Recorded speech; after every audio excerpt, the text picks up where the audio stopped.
আসসালামু আলাইকুম। Sabinus health and tasty food কিচেনে সকলকে স্বাগত জানাই। আজ আমি বাঁধাকপির পকোড়া বানাবো। বেঁচে যাওয়া বাঁধাকপির ঝাল দিয়ে বাঁধাকপির পকোড়া বানাবো। এখানে আমি বেসন নিয়ে নিয়েছি। সামান্য বেসন দেবো শুধুমাত্র বাইন্ডিংয়ের জন্য।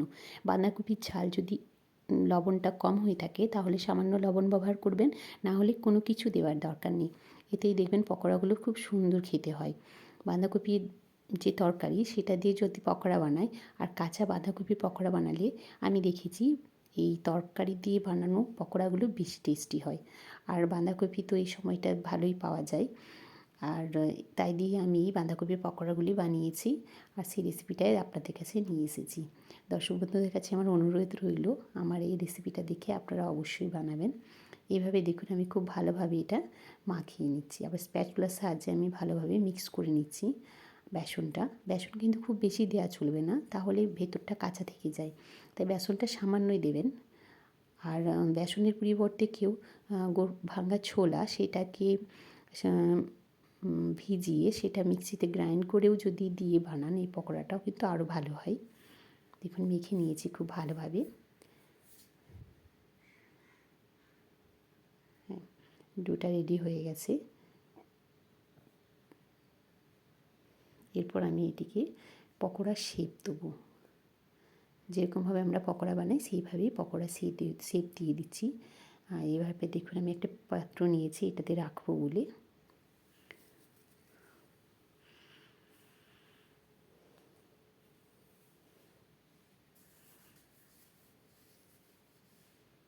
এরপর আমি হাতের সাহায্যে এগুলো বাঁধাকপির পকোড়ার শেপ দিয়ে নিচ্ছি।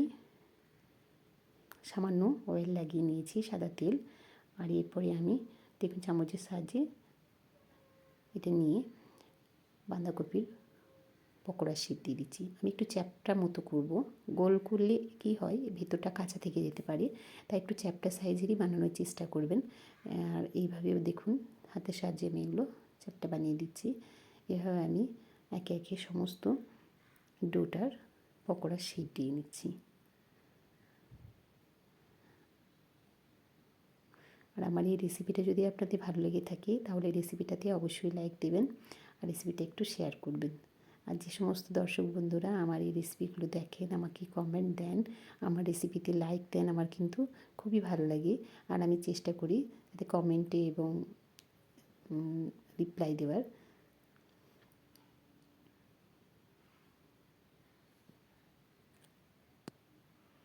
আমার ছেলে এমনিতেই বাঁধাকপির তরকারি খেতে খুব একটা ভালোবাসে না, কিন্তু যখন আমি বাঁধাকপির তরকারি দিয়ে পকোড়াটা বানিয়ে দিই তখন কিন্তু ও মাছ মাংস ছাড়াই ভাত খেয়ে নেয়।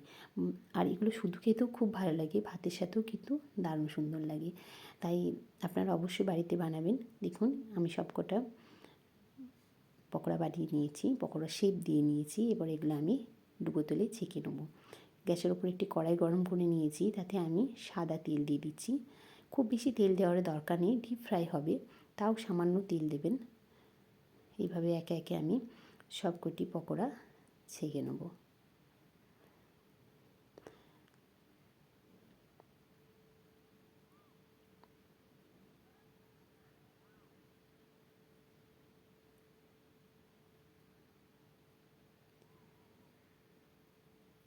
গ্যাসের ফ্লেমটা কিন্তু একটু বাড়িয়েই রাখবেন, তারপরে কিন্তু কমিয়ে দিতে হবে, তা না হলে কড়াইয়ের নিচেতে লেগে যেতে পারে।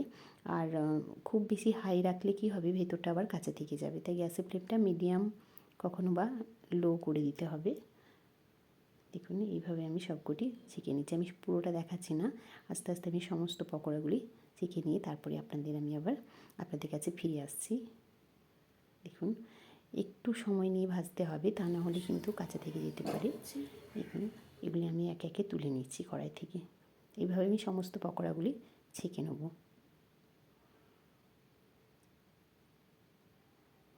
দেখুন সবগুলো ছাঁকা হয়ে গেছে। এবার আমি ভেঙে দেখাচ্ছি ভেতরটা কত সুন্দর হয়েছে, আর মুচমুচে হয়েছে, খুব মুচমুচে হয়েছে, খেতেও খুবই টেস্টি হয়। আমি এটা খেয়ে দেখছি কীরকম হয়েছে। অসম্ভব টেস্টি হয়েছে, খুব ভালো খেতে হয়েছে। দেখার জন্য অসংখ্য ধন্যবাদ।